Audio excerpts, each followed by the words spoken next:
بازار عشق کھل گیا تھا اور دو دلوں کے سوتے ہو گئے تھے۔ بس شیریں نے محبت بھرے لہجے میں کہا، فرحاد، تم بے خوف و خطر قصر شیری کی بنیاد رکھو۔ میرا پورا خزانہ موجود ہے، جتنا چاہے خرچ کرو، کسی طرح کی فکر کرنے کی ضرورت نہیں۔ مجھے امید ہے کہ تم اس قصر کی تیاری میں کوئی کسر نہ اٹھا رکھو گے اور اپنے تمام کمال اور جوہر اس میں کھول کے رکھ دو گے۔ فرحاد جو ملکہ شیری کو برابر تکے جا رہا تھا، ملکہ شیری خاموش ہوئی تو ایک عالم محویت میں بولا، ملکہ شیری بالکل بے فکر رہے، میں قصر شیری کی تیاری میں اپنی جان لڑا دوں گا۔ تم بھی کوئی فکر نہ کرنا فرحاد، ملکہ شیری نے جواب میں کہا، اگر مجھے خوش کرو گے تو یقین رکھو کہ میں بھی تیرے اور اس قصر کے لیے سب کچھ قربان کر دوں گی۔ فرحاد کو اپنی محبت کا جواب محبت سے مل رہا تھا، چنانچہ اس نے کہا، میں مال و دولت کا بھوکا نہیں، میں اگرچہ چاہتا ہوں تو صرف یہ کہ میں قصر شیری تیار کر رہا ہوں اور میری آنکھوں میں تیری موہنی تصویر رقص کرتی ہو، بس یہی میرا منشا اور یہی میری مزدوری ہے۔ اس کے سوا اس ملنگ کو تجھ سے کچھ اور نہیں لینا ہے۔ ظاہر ہے کہ فرحاد ایک غریب معمار تھا، جبکہ خسرو پرویز بادشاہ بلکہ شہنشاہ ایران تھا، مگر اب دیکھنا یہ تھا کہ عشق کے میدان میں کون زور آور اور کامیاب تھا۔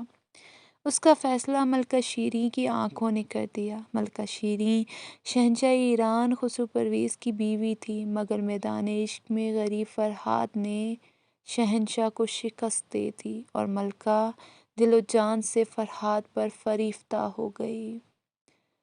اب ایک طرف قصر شیری تیار ہو رہا تھا، فرحاد اس کی تیاری میں دل و جان سے لگا ہوا تھا۔ جس کام میں دل و جان سے محنت کی جائے، ظاہر ہے وہ کام حسب مرضی پورا ہوتا ہے۔ آخر ملکہ شیریں نے جس قصر شیری کا خواب دیکھا، اسے معمار، بخار اور دوست کار فرحاد نے حقیقت کا جامہ پہنا دیا تھا۔ وہ اس کے در و بام، طاق اور مینارے، ایک ایک دریچہ اور طاق دروازہ دیکھنے سے تعلق رکھتا تھا۔ شیریں نے دور دور سے معمار، نجار اور کاریگر بلوائے اور انہیں اپنا قصر شیری دکھایا۔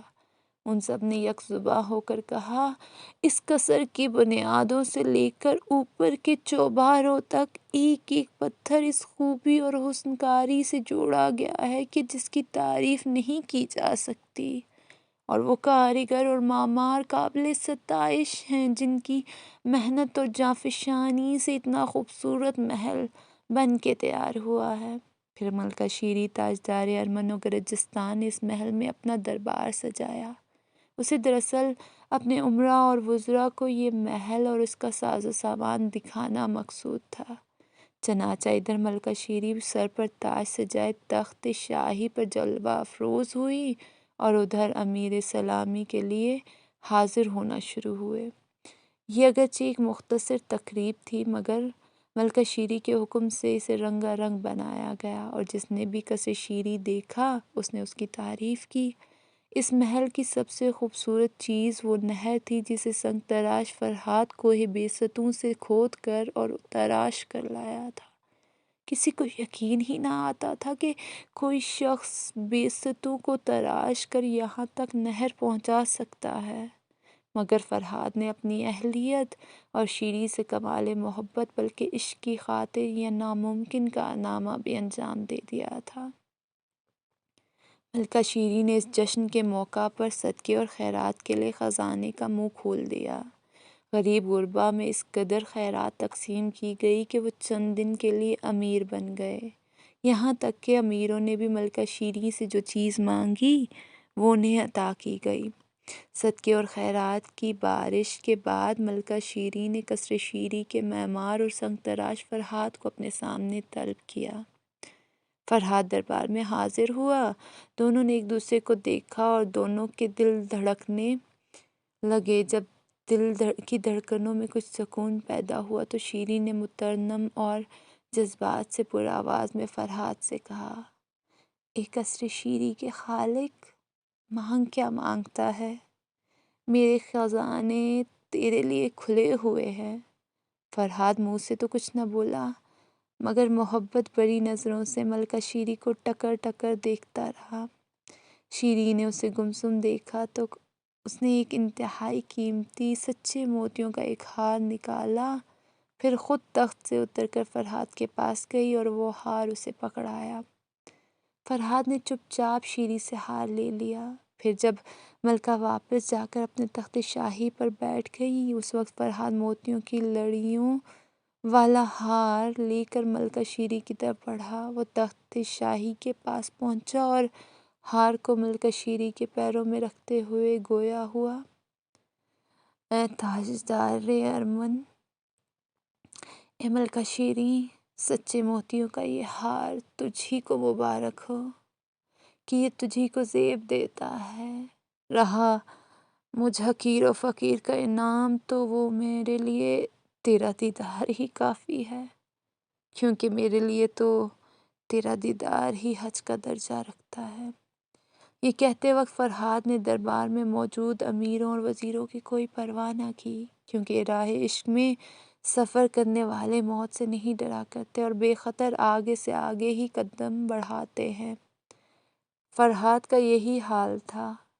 وہ شیریں کے عشق میں ایسا دیوانہ اور سودائی ہوا کہ اس نے دنیا سے لاپرواہ ہو کر شیریں کو اپنا وظیفہ بنا لیا۔ سرکار ہو یا دربار یا کوچہ و بازار، فرحات سودائی بنا، شیریں شیریں کے نعرے لگاتا پھرتا تھا۔ جب فرحات پر ایسی دیوانگی طاری ہوئی تو وہ اپنی رسوائی اور شیریں کی جگ ہنسائی سے بے پرواہ ہو گیا۔ لوگوں نے شیریں کو یہ حال بتایا اور اس سے درخواست کی کہ فرحات کے معاملے میں سختی کی جائے، ورنہ تاجدار ارمن گرجستان دنیا بھر میں رسوا اور بدنام ہو جائیں گی۔ اور شیریں کو اپنے عاشق ذات کے بارے میں یہ حکم دینا پڑا، فرحات کو گرفتار کر کے کسی دور دراز علاقے میں پہنچایا جائے۔ اگر وہ وہاں سے واپس آ جائے تو پتھر مار مار کر شہر سے بھگا دیا جائے۔ مگر عشق سودائی اور دیوانے کبھی نہ رکے سے روکتے ہیں اور نہ ڈرانے سے ڈرتے ہیں۔ ملکہ شیریں کے حکم کے مطابق فرحات کو شہر بدر کر دیا گیا، مگر وہ پھر واپس آ گیا۔ اس پر فرحات کو گرفتار کر کے ملک ارمن و گرجستان سے بہت دور لے جا کر چھوڑ دیا گیا، مگر فرحات کے دل و دماغ پر تو شیریں کی محبت اور عشق سوار تھا۔ اسے جہاں بھی چھوڑا جاتا تھا وہ وہاں سے پاپیادہ راستوں کی گرد پھانکتا برے حالوں پھر شیریں کے شہر میں واپس آ جاتا اور مارا جاتا۔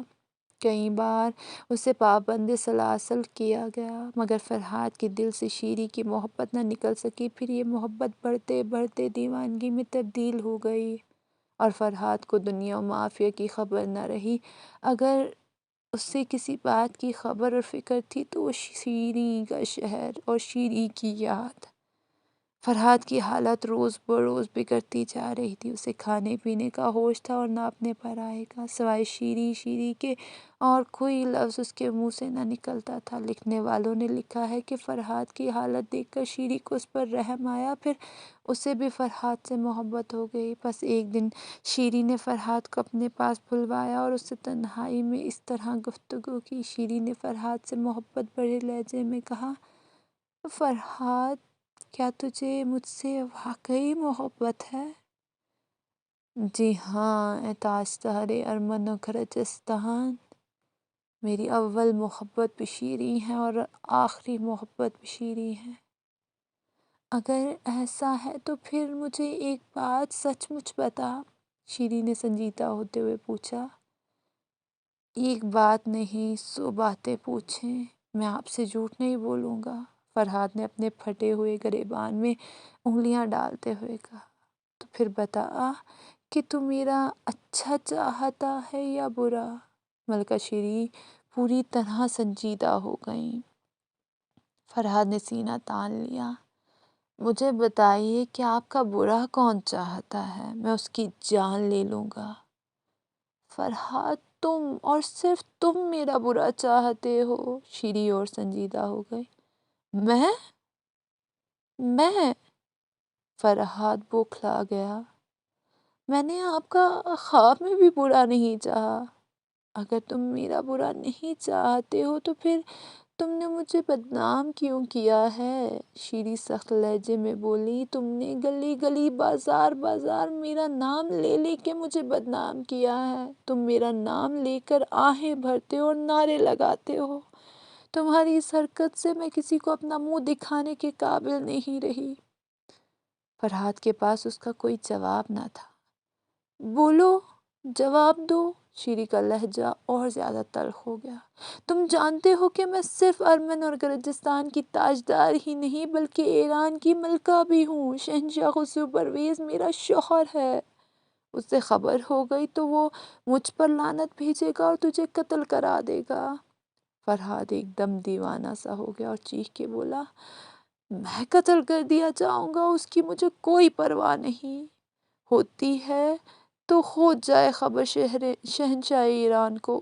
میں اس کے سامنے بھی یہی کہوں گا کہ مجھے ارمن کی تاجدار ملکہ شیریں سے محبت ہے، عشق ہے، اور میں اس کے لیے اپنی گردن میں موت کا پھندا بھی ڈال سکتا ہوں۔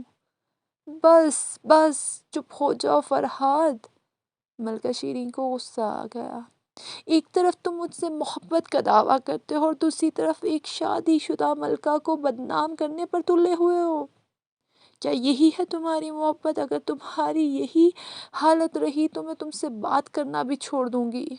فرحاد نے ملکہ شیریں کو غصہ میں دیکھا تو ڈر گیا، سہم گیا۔ اس نے دبی آواز میں کہا، پھر میں کیا کروں؟ اور اس کے ساتھ ہی فرحاد کی آنکھوں میں آنسو آ گئے۔ رونے کی ضرورت نہیں فرحاد۔ ملکہ شیریں کو اس پر ترس آ گیا۔ اگر تمہیں مجھ سے محبت ہے تو یہ محبت اپنے دل میں رکھو۔ مجھے گلی گلی بدنام کرنے کی ضرورت نہیں۔ مگر فرحاد کی آگے کچھ نہ کہہ سکا۔ میں بتاتی ہوں کہ تم کیا کرو۔ ملکہ شیریں سنجیدہ ہو گئی۔ اگر تمہیں مجھ سے واقعی محبت ہے تو تم اس محبت کی خاطر یا میری خاطر یہاں سے فوراً چلے جاؤ اور کوئی بیستوں پر جا کر رہو۔ اور اگر تم وہاں چلے گئے اور تم نے مجھے بدنام کرنا چھوڑ دیا تو میں تمہیں یقین دلاتی ہوں کہ میں ہر ہفتے تم سے ملنے کے لیے کوئی بیستوں آیا کروں گی۔ مجھے منظور ہے، میں شیری کا حکم ضرور مانوں گا۔ فرحاد نے جلدی سے بولا، میں آج ہی چلا جاؤں گا۔ اب ملکہ کو مجھ سے کوئی شکایت نہیں ہوگی۔ یہ میرا حکم نہیں بلکہ میری درخواست ہے فرحاد۔ ملکہ شیریں نے وضاحت کی، اس میں ہم دونوں کا بھلا ہے۔ اس طرح نہ تمہیں کوئی دیوانہ کہے گا اور نہ میں بدنام ہوں گی۔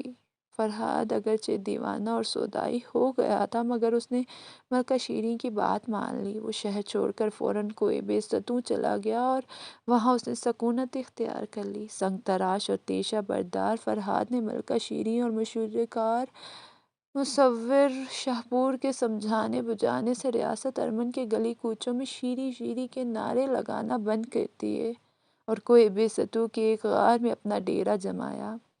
شاہپور کو ادھر سے فرصت ملی تو اس نے ملکہ شیریں سے مدائن واپس جانے کی اجازت مانگی۔ شیریں شاہپور جیسے مخلص مشیرکار کو چھوڑنا نہیں چاہتی تھی مگر شاہپور کے اصرار پر مجبور ہو گئی اور شاہپور کو مدائن جانے کی اجازت مل گئی۔ شاہپور ایک دن میں 2 منزلیں طے کرتا بہت جلد مدائن پہنچ گیا۔ وہ بہت تھکا ہوا تھا، اس لیے اس نے مدائن پہنچ کے 1-2 روز تھکن دور کرنے اور مکمل آرام کرنے کا فیصلہ کیا مگر وہ اپنے اس فیصلے میں کامیاب نہ ہو سکا۔ شاہپور کو مدائن میں کون نہیں جانتا تھا، اس لیے شاہپور دن کے بجائے رات کے وقت مدائن میں داخل ہوا اور لوگوں کی نظر سے بچتا اپنے گھر پہنچ گیا۔ مگر دوسرے دن شاہپور کے مدائن آنے کا بھانڈا پھوٹ گیا کیونکہ شاہپور کو مدائن میں آتے ہوئے خسرو پرویز کے ایک امیر نے دیکھ لیا تھا۔ دوسرے دن دربار میں اس امیر نے شہنشاہ ایران خسرو پرویز کو مطلع کیا۔